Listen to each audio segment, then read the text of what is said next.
एक बार की बात होती है, एक गर्भवती हिरनी अपने प्रसव के लिए एक सुरक्षित जगह ढूंढ रही थी।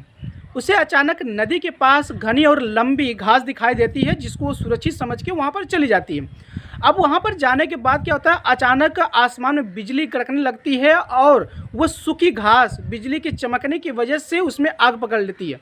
अब आग पकड़ने की वजह से अब वहाँ से वो सोचती है कि अब यहाँ से चलना उचित है, लेकिन जैसे ही वो दाहिने साइड मुड़ती है, एक शिकारी उस पर निशाना साधे बैठा पड़ा है। अब वह बाएं साइड देखती है तो एक भूखा शेर उस पर निशाना लगाए बैठा पड़ा है। अब वो सोचती है कि पीछे की तरफ से निकलने के लिए, तो पीछे की तरफ जो नदी का जल स्तर है वो पूरी तरीके से बढ़ चुका होता है। अब ऐसे सिचुएशनों में क्या लगता है कि वह जो हिरनी है उस शिकारी के निशाने से बच पाएगी?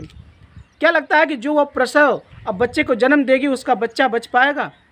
क्या लगता है कि जो शेर उस पर निशाना साधे बैठा पड़ा है, भूखा शेर, उसकी नज़रों से बच पाएगी?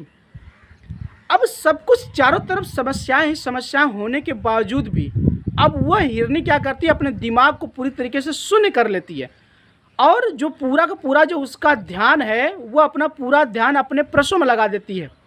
अब अचानक से बिजली कड़कने की वजह से उस शिकारी का जो तीर का जो निशान है वह हिरनी को ना लग के शेर को अचानक से जाके लग जाता है। अब अचानक लगने की वजह से वह शेर पूरी तरीके से घबरा जाता है और इधर उधर पूरा भागने लगता है। अब उस शिकारी ये चीज़ देख कर कि शेर पागल हो चुका है या उसको घाव लग गई है, और वो देख के वहाँ से भाग जाता है। और शेर की इस हरकत की वजह से, इधर उधर भागने की वजह से, अब वो क्या करता है, वो नदी में गिर जाता है।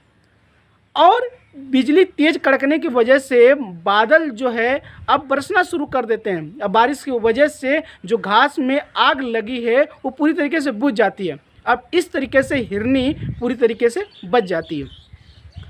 हमारे जीवन में भी दोस्तों कभी कभी ऐसे क्षण आते हैं जो हमें चारों तरफ पूरी तरीके से समस्याएं ही समस्याएं नज़र आती हैं और हम कोई निर्णय लेना भी चाहते हैं तो निर्णय ले नहीं पाते हैं।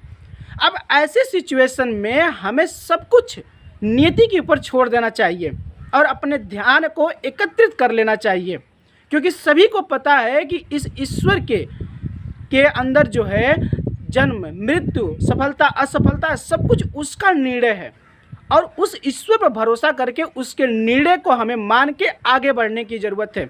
हालात कितना भी बुरा हो, सब कुछ आप ईश्वर पर छोड़ दीजिए। उसका जो भी कुछ निर्णय है उस पर आप यकीन और भरोसा करके, क्योंकि जन्म देने वाला सब कुछ वही है, आपको करियर में आगे बढ़ाने वाला वही है। परेशानियाँ कितना भी हों, एक बार नीति पर भरोसा करके देखिए, यकीन मानिए कि आप उस समस्याओं से बाहर निकलेंगे और आपका ज़िंदगी हमेशा खुश में होगा।